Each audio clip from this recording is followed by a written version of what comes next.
시편 37편 말씀입니다. 구약 시편 37편 4절로 11절 말씀.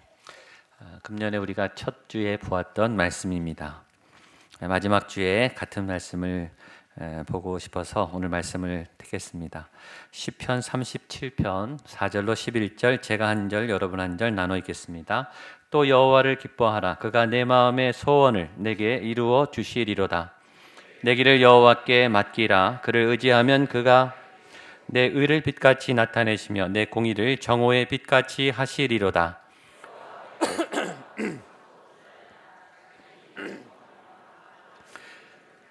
불평하지 말지어다. 분을 그치고 노를 버리며 불평하지 말라. 오히려 악을 만들 뿐이라. 악을 행하는 자들은 끊어질 것이나 여호와를 소망하는 자들은 땅을 잠시 후에는 악인이 없어지리니 내가 그것을 자세히 살필지라도 없으리로다.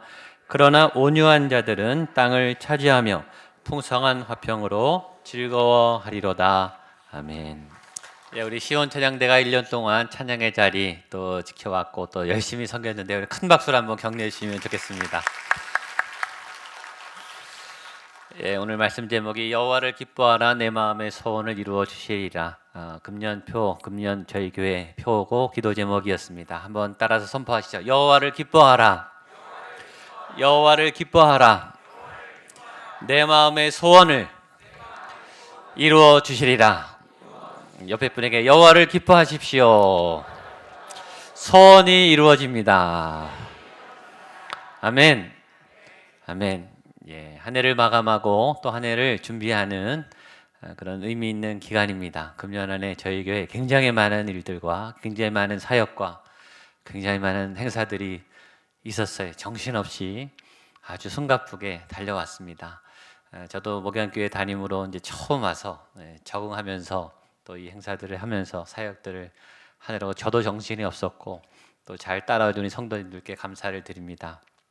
저랑 맞지도 않고 사실은 또 낯설고 새롭고 어색한 텐데 또 다른 생각도 굉장히 많으셨을 텐데 반대하지 않고 또 잘 순종해 준 것이 얼마나 감사하고 또 제 마음에 고마움이 있습니다. 불편하신데도 잘 따라주시고 또 그렇게 교회를 섬겨주신 것 감사를 드립니다. 여호와를 기뻐하라. 내 마음의 소원을 이루어 주시리라. 시편 37편 이 4절의 말씀을 가지고 저희가 금년 한 해를 출발했고 열심히 달려왔고 여기까지 왔습니다. 이 말씀의 주제는 예배입니다. 여호와를 기뻐하라. 여호와를 예배하라 이 말입니다. 하나님을 만나는 것, 하나님을 예배하는 것이 우리의 존재 목적이에요. 하나님이 인간을 지으신 이유가 예배예요. 하나님의 영광을 찬양하는, 하나님을 영화롭게 하는 그 일이 예배이고 하나님이 그것 때문에 우리를 지으셨다라고 말씀하셨습니다. 그래서 예배는 여호와를 기뻐하는 이 주제 말씀은 인간의 존재 이유고 교회의 존재 목적입니다. 너무너무 중요한 말씀이죠. 금년 안에 저희는 예배에 집중했어요. 다른 어떤 행사보다 예배의 모든 것을 쏟아붓어요. 제 에너지도 다 쏟아붓고 우리 성도님들의 모든 열정과 헌신과 시간도 다 쏟아붓어요. 우리 성도님들이 이 예배에 즐겁게 오시는 모습을 보게 됐죠. 낮에도 오시고 저녁에도 오시고 새벽에도 오시고 오전에도 오시고 하나님을 예배하는 그 일 때문에 굉장히 우리 성도님들의 삶에 변화가 많이 생겼어요. 예배에 집중했더니 우리가 변화되기 시작했고 교회가 새로워졌습니다. 맞습니까? 아멘. 여호와를 기뻐할 때 여러분 가운데 지금 소원이 이루어진 분이 있을 거예요. 또 앞으로도 소원이 이루어질 줄로 믿습니다. 예배에는 능력이 있습니다. 예배는 놀라운 하나님의 통로가 열리는 사건이 일어납니다. 제가 신방을 하든지 사람을 만날 때 요새 보면은 간증을 하시는 분이 많아요. 그래서 금년에 내가 예배 드렸을 때 내가 예배가 회복됐습니다. 어떤 말씀이 나를 바꿨습니다. 하나님, 아버지께서 내가 예배할 때 내 남편이 바뀌었습니다. 내 자녀가 바뀌었습니다. 이런 고백을 하는 분들을 제가 요새 굉장히 많이 만납니다. 근데 고백만 하는 게 아니라 눈물을 막 글썽글썽 하세요. 울먹울먹 하면서 마음이 뭉클하게 하는 정말 가정이 바뀌고 삶이 바뀌는 분들의 간증이 굉장히 많습니다. 그 고백을 듣는 저와 우리 교육자들도 신방 가서 같이 막 눈물이 글썽여지고 가슴이 막 먹먹해져요. 예배는 놀라운 것입니다. 예배를 드리는 공동체, 예배 안에 하나님의 능력을 맛보는 공동체. 우리 교회 안에도 많은 일들이 있었습니다. 많은 행사들을 잘 치렀습니다. 아직 과도기죠. 제가 와서 아직 과도기입니다. 그러나 많은 부분이 교회가 안정이 됐고 교회에 많은 생동감이, 아주 젊은 역동적인 기운이 막 일어나고 있습니다. 교회 재정도 또 많이 세워졌습니다. 또 하나님께서 30주년을 감사 예배를 아주 아름답게, 기념 음악회를 정말 감동적으로 행복하게 드렸고, 교회 여러 리모델링, 우리 본당은 못했지만 전 구간을 다 새롭게 하는 아름다운 대역사가 있었습니다. 얼마나 감사하고 은혜가 되는지 몰라요. 근데 그것보다 더 기쁜 게 있어요. 금년 안에 하나님께서 이루어진 많은 역사도 제가 감사한데 더 기쁜 거는 2015년이에요. 많은 분들이 내년에 대해서 기대를 하고 있다는 거예요. 맞습니까? 아멘. 그럼 내년에 저희 교회가 더 좋아질 거라고 믿으십니까? 아멘. 내년에 여러분이 더 성숙하고 또 하나님 앞에 진실해지는, 믿음이 성장하는 사람이 될 거라고 믿습니까? 아멘. 그게 소망이죠. 미래에 대해서 기대하는 마음이 생기고, 잘 될 것 같다, 좋아질 것 같다, 하나님이 하시겠다, 하나님이 이렇게 하시면 이렇게 되겠다 라는 게 소망이죠. 그리고 그렇게 믿으면 소망이 이루어질 줄로 믿습니다. 그게 소망의 능력이에요. 그게 비전이죠. 우리 옆에 분에게 당신이 소망의 사람입니다. 당신의 소망이 이루어질 것입니다. 한 번만 더 좋아질 겁니다. 아멘. 더 잘 될 줄로 믿습니다. 교회 오시는 분들의 많은 분들이 어떤 생애 전환점, 하나님을 만나서 내 삶의 어떤 부분이 변화되는, 내 성격의 어떤 부분이 변화되는, 내 어떤 상황의 어떤 부분이 새롭게 열려지는 그런 기대, 생애 전환을 기대하면서 오는 분들이 꽤 많습니다. 마치 삭개오처럼 외모는 부유하고 돈은 많고 지위는 높지만 그는 죽어가고 있었어요. 본인도 알았어요. 아무도 자기를 찾아오지 않았어요. 속으로 예수님을, 메시아를 기다렸어요. 근데 그 예수님이 자기 마을에 오시는 거죠. 그래서 막 달려나가죠. 그 어떤 갈급함, 그 어떤 사모함, 그래서 교회를 찾아다녀요. 이 교회 저 교회 막 두리번거리죠. 이 예배 저 예배 막 찾아다녀요. 하나님 나를 만나주세요. 하나님 내 삶의 탈출구가 필요해요. 하나님 도움이 필요해요. 전 저희 교회가 그런 분들에게 놀라운 하나님을 만나는 자리가 될 수 있게 되기를 축복합니다. 꼭 그렇게 됐으면 좋겠습니다. 저는 하영주 목사님 심무하시던 온누리교회에서 14년 동안 부교육자 생활을 했습니다. 여러분 아시다시피 하영주 목사님은 굉장히 혹독하게 교육자들을 훈련시키세요. 사역이 굉장히 많습니다. 제가 몇백 가지를 해본 것 같아요. 굉장히 세게 훈련하시고 엄격하게 교육자들을 훈련하십니다. 저한테 많이 유익이 됐습니다. 그 많은 훈련 중에서 제게 가장 도움이 됐던 훈련은 이제 지교회처럼 온누리 교회는 캠퍼스 교회라고 합니다. 지역 교회들을 이제 세워나가는, 그래서 담임 목사의 권한을 다 주고 단독 목회를 하게 하는 2년 3년 그렇게 기회를 주세요. 저에게 3번 교회를 그렇게 담임 목회할 수 있는 기회를 주셨습니다. 그것이 제가 금년에 목양교회에 와서 얼마나 큰 도움이 됐는지, 3번의 그런 담임 목회 경험을 6년 동안 했습니다. 첫 번째는 개척교회를 했어요. 50명을 시작해서 개척교회를 2년 동안 해봤고, 그 다음에는 부천 온누리교회 3,000명 모이는 대형교회, 3,400명까지 모이는 큰 교회 또 해봤고, 또 한 번은 이민교회, 캐나다 밴쿠버 이민교회지만 1,000명이 모이는 굉장히 큰 교회입니다. 이민교회는 또 한국교회랑 전혀 다릅니다. 아주 다양하게 저를 훈련하게 하는 경험, 그 경험이 얼마나 큰 도움이 됐는지 모릅니다. 처음에 인천 온누리교회로 가라고 교회에서 명령이 떨어졌습니다. 그때 제가 한 달 동안 금식 기도를 했습니다. 어떻게 목회를 해야 되는가? 내가 담임 목사로서, 담당 목사로서 어떻게 성도를 섬기는 게 맞는가? 너무 고민이 되고 기도를 해야 될 것 같아서 한 달 동안 금식 기도를 했어요. 그때 하나님이 저에게 세 가지 제가 해야 할 목회 방향에 대해서 말씀해 주셨어요. 오늘 그 얘기를 나누고 오늘 본문 말씀을 나누고 싶습니다. 첫 번째 방향은, 첫 번째 저에게 주신 꿈은 예배에 대한 꿈이에요. 바로 오늘 우리가 읽은 이 말씀을 제가 받았습니다. 시편 37편 4절입니다. 시작. 또 여호와를 기뻐하라. 그가 내 마음의 소원을 내게 이루어 주시리로다. 아멘.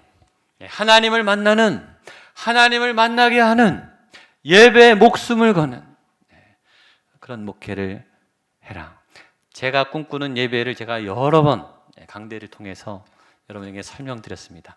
이곳이 하나님의 임재가 가득한, 하나님의 영이 충만한, 누구나 이 성전에 막 뛰어들어와서 하나님을 만나는 그런 예배를 저는 꿈꿔요. 여러분, 이곳에 하나님의 영이 진짜 충만하면 들어오는 순간 죄가 떠나는 거예요. 질병이 사라지는 거예요. 이론상 그렇지 않습니다. 하나님이 있는데 어떻게 죄가 남아납니까? 하나님이 계신데 어떻게 질병이 남아납니까? 오면서 막 눈물이, 본당에 들어오자마자 눈물이 왈칵 쏟아지고 무릎이 꿇어지고 막 내 죄를 토하게 되는 그런 강력한 하나님의 만지심이 있는 살아있는 예배. 찬양하다가 막 눈물이 넘쳐서 찬양을 못하고 반주를 못하고 기도하시는 장로님, 권사님들이 기도가 끊어지고 설교를 할 수 없는, 너무 이 은혜가 막 넘쳐서 목이 메는 그런 예배. 저는 그런 예배를 소망해요. 우리 안에 막 독이, 이 약한 게 막 빠져나간, 내 이 똥꼬집이 막 죽는, 이 욕망이, 탐욕이, 이 중독증이 풀어지는, 강한 결박이 끊어지는 살아있는 예배, 치유가 일어나는 예배, 병이 떠나가는 예배. 아픈 분들이 얼마나 많아요. 정말 다 고쳐주고 싶은, 제가 고치는 게 아니지만 하나님이 좀 고쳐주셨으면 좋았어요. 그런 아픈 분들이 또 너무 많더라고요. 하나님이 막 역사하시는 그런 예배, 저는 그런 예배를 꿈꿉니다. 두 번째 꿈은 성전에 대한 꿈입니다. 시편 65편 4절입니다. 같이 한번 읽어볼까요? 시작. 주께서 택하시고 가까이 오게 하사 주의 뜰에 살게 하신 사람은 복이 있나이다. 우리가 주의 집 곧 주의 성전의 아름다움으로 만족하리이다. 아멘. 성전은 예수님의 몸이죠. 예수님이 머리란 주님의 몸, 하나님의 교회, 건물이 아니에요. 이 건물은 예배당이죠. 예배드리는 공간이에요. 성전은 하나님이 거하시는 자리, 여러분의 몸, 여러분의 영, 우리의 모임, 이 자체가 성전인 거죠. 하나님이 저에게 주신 성전의 꿈은 아름다운 성전이에요. 이 모임이 아름다운, 집에서 막 생각이 나는, 가고 싶은, 우리가 이 교회에 오는 이유는 이 건물 때문이 아니고 여기 하나님이 계신다고 믿기 때문에, 그리고 하나님을 만난 사람들의 이 모임이 아름답기 때문에 막 달려오는, 와서 막 행복한, 그리고 집에 가기 싫은, 전 아이들이 밤늦게까지 교회에서 뛰어놀면 참 좋겠어요. 집에 가기 싫다고, 집보다 더 좋다고. 지난 24일에 얼마나 행복했는지 모릅니다. 그 성전에 가면 내가 사라지죠. 세상과 나는 간 곳 없고 구속한 주만 보이도다. 예수님이 보이는 게 성전이에요. 그러니까 여러분의 얼굴에 예수님이 보여야 돼요. 여러분의 가정에 예수님이 보여야 돼요. 이 건물 속에, 교회 프로그램 속에, 찬양 속에 예수님이 보여야 돼요.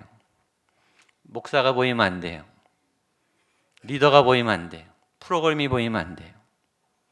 우리가 리모델링을 했죠. 그 리모델링을 통해서 예수님이 보여야 돼요. 그게 성전이죠. 하나님이 솔로몬에게 말했어요. 내 마음과 내 눈이 거기에 있을 거다. 하나님의 눈과 하나님의 마음이 여러분을 향해 있게 되기를 축복합니다. 또 저에게 주신 또 하나의 성전은 엄마 품 같은 거예요. 성전에 막 뛰어들어오면 하나님이 막 이렇게 말씀하시는 것 같은, 잘 왔다. 얼마나 힘들었니? 얼마나 애썼니? 얼마나 아팠니? 얼마나 외로웠니? 확 안아주신 하나님이 쉬어라, 자라, 등을 탁탁 두드려주시고 밥 먹어라, 밥 해줄게. 맛있는 영의 양식을 듬뿍 먹는 하나님의 품이 있는 성전. 여러분, 누구를 의지합니까? 기댈 데가 어디 있어요? 요새 의지할 사람이 없죠. 기댈 자리가 없어요. 하나님이 그래, 내 옆에 와서 기대라. 내가 안아줄게. 나한테 기대. 이렇게 말씀하시는 하나님의 품이 있는 성전. 저희 교회가 이런 성전이 될 수 있도록 최선을 다할 것입니다. 세 번째, 저에게 주신 꿈은 강단에 대한 꿈입니다. 강대, 여기 있죠. 요한복음 1장 14절입니다. 시작. 말씀이 육신이 되어 우리 가운데 거하심에 우리가 그의 영광을 보니 은혜와 진리가 충만하더라. 하나님께서 세 번째 저에게 이 강단, 이 말씀이 공급되는 이 식탁, 여기서 살아있는 진짜 하나님의 말씀이 제 언어나 제 생각과 제 논리와 제 이론과 제 마음이 아닌 하나님의 진짜 마음이 선포되는, 펼쳐진, 계시되는 하나님 그 강단이 되기를 원합니다. 그래서 여러분이 저를 위해서 기도해 주셔야 돼요. 하나님, 저 목사가 하나님의 말씀을 전할 수 있도록 붙잡아 주십시오. 여기 세워진 교역자들이 정말 살아있는 하나님의 말씀을 전할 수 있는 목회자가 되도록 여러분 기도를 부탁드립니다. 또 여러분도 여러분을 위해서 기도하셔야 돼요. 지금 이 설교가, 제가 전하는 말씀이 제 생각, 제 이론, 제 강의가 아니고 살아있는 하나님의 말씀으로 내가 받도록, 아멘하도록, 말씀 앞에 고꾸라지도록 그 말씀의 귀가 열리는 그런 강단이 되게 해주십시오. 여러분도 기도하셔야 돼요. 뿐만 아닙니다. 저는 이 강단에 수많은 간증자들이 간증하게 되기를 바랍니다. 오늘도 세례받을 때 우리 고등학생이 간증했어요. 하나님이 나를 만나 주셨습니다. 하나님은 살아계십니다. 하나님이 내 인생을 이렇게 바꾸셨습니다. 하나님 감사합니다. 저는 이 간증이 넘쳐났으면 좋겠어요. 누구든지 나오셔서 하나님 만난 분들이 막 하나님을 간증하는, 24일 날 저녁에 우리 아이들이 막 여기서 뛰면서 찬양했어요. 여기에 찬양이 울려 퍼지고 우리 찬양대가 신령한 노래를 울려 퍼지는 그런 강단, 무릎 꿇는 강단. 제가 늘 강조하죠. 여러분 새벽에 오시면 거기서 기도하지 마시고 나와서 좀 무릎 꿇고 기도하세요. 무릎 꿇고 하나님 앞에 무릎 꿇으세요. 제단 위에서 무릎 꿇으세요. 내 무릎이 꿇고 내 의지를 꺾고 전심으로 기도하는 기도의 강단, 찬양의 강단, 예배의 강단. 예배, 성전, 강단. 이 세 가지 꿈을 저에게 주셨어요. 저는 앞으로도 제가 목회하는 그날까지 이 일을 위해서 목회할 겁니다. 여러분들 기도해 주시고 또 그렇게 함께 참여해 주셨으면 좋겠습니다. 그러면서 37편입니다. 예배죠. 우리 한 번 더 4절을 읽겠습니다. 시작. 또 여호와를 기뻐하라. 그가 내 마음의 소원을 내게 이루어 주시리로다. 아멘. 기쁨이 하나님이라 그랬어요. 하나님이 기쁨, 하나님이 기쁨의 영이세요. 하나님을 믿으면 기뻐져요. 기쁘지 않은데 예배하기 시작하면, 힘들어서 왔는데, 불편해서 왔는데, 지쳐서 왔는데, 아무 생각 없이 왔는데 찬양하고 기도하고 말씀을 듣다 보면 기쁨이 이렇게 올라오는 거예요.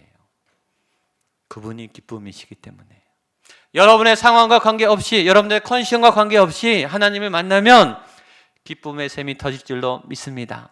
여호와를 기뻐한다는 것은 좋아한다는 거예요. 좋아하면 기뻐지죠. 좋은 거를 만나면 막 기뻐요. 내가 좋아하는 자리에 가면 기쁘죠. 거기서 더 나가서 기뻐한다는 것은 사랑한다는 거예요. 사랑하는 사람을 만나면 기뻐요. 말할 수 없는 기쁨이 솟아나요. 여러분 이름만 들어도 기뻐요. 그 사람 옷까지만 봐도 기뻐요. 사랑하면 행복해져요. 여러분 하나님을 좋아하시고 하나님을 사랑하게 되기를 축복합니다. 그러면 어떻게 되는가? 내 마음의 소원이 이루어지리로다. 이루어진다. 하나님을 만나는 것 자체가 은혜예요. 하나님을 만나면요, 다 채워져요. 하나님을 만나면 물동이를 버릴 수 있어요. 다 필요 없어요. 왜냐? 꽉 찼는데 뭐가 더 필요합니까? 다 배부른데 뭘 먹겠습니까? 배가 가득하면 아무리 맛있는 음식도 안 보이죠. 내 영이 꽉 차면 소원은 다 사라져요.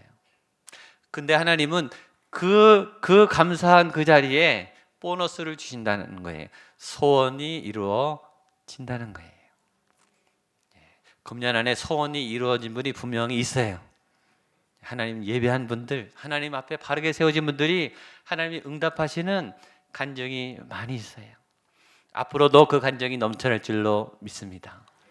그 다음에 더 좋은 말씀이 숨어 있습니다. 우리 5절 말씀을 볼까요? 5절입니다. 시작. 내 길을 여호와께 맡기라. 그가 6절까지 내 의를 빛같이 나타내시며 내 공의를 정오에, 한 번만 더 5절 6절 읽겠습니다. 시작. 내 길을 여호와께 맡기라. 그를 의지하면 그가 이루시고 내 의를 빛같이 나타내시며 내 공의를 정오의 빛같이 하시리로다. 아멘.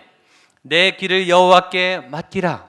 여러분, 어떤 사람이 맡길 수 있습니까? 누구에게 맡길 수 있습니까? 믿을 수 있는 사람에게 맡기죠. 그러니까 하나님을 믿고 맡겨라 라는 거예요. 근데 우리는 믿음이 있으면서 맡기지를 못해요. 믿음이 있다고 하면서 다 맡기지는 못해요. 아직도 교회 다니고 신앙생활하고 헌신하지만 핸들은, 내 인생의 내 핸들은 내가 꽉 잡고 안 놓고 있어요. 왜냐? 맡겼다가 당해봤거든요. 사람에게 맡겼다가 당해본 적이 있어요. 우리는 상처를 받았어요. 배신을 당해봤어요. 때로 하나님께도 배신을 당해봤어요. 하나님께 맡겼는데 내 계획대로 안 되는 거예요. 이게 막 더 어긋나고, 막 믿음으로 했는데 부작용이 나타나고, 하나님께 받은 상처도 있어요. 그래서 이제 안 맡게, 그리고 내가 꽉 쥐고 정신 똑바로 차리고 이제 내가 막 내 길을 가죠. 그렇게 가시면 좋지만 두 가지 부작용이 생겨요. 첫 번째는 불안해요. 내가 핸들을 잡아도, 남에게 맡겨도 불안한데 내가 잡아도 불안해요. 왜냐? 나는 알아요. 나도 못 믿는다는 것을, 나도 변덕이 심하다는 것을, 내 의지가 그렇게 강하지 않다는 것을, 나도 실수한다는 것을 내가 알아요. 그러니까 잡고 있지만, 안심은 되지만 계속 불안한 거예요. 그러나 놀 수는 없어요. 맡기는 건 더 못하죠. 두 번째, 피곤합니다. 내가 다 하려니 얼마나 피곤합니까? 긴장을 늦출 수가 없어요. 잠을 깊이 잘 수가 없어요. 그 많은 짐을 내가 다 떠안아야 돼요. 이게 현대인들의 모습이죠. 맡기지를 못해요. 그런 의심 많은 우리에게 오늘 하나님이 말씀하시죠. 내 길을 여호와께 맡겨라. 하나님을 믿고 핸들을 넘겨라. 내 마스터 키를 하나님께 드려라. 한번 따라하시죠. 내 길을 여호와께 맡기라. 옆에 분에게 당신의 길을 여호와께 맡기십시오. 네, 그 다음이 중요해요. 그를 의지하면 그가 이루시고.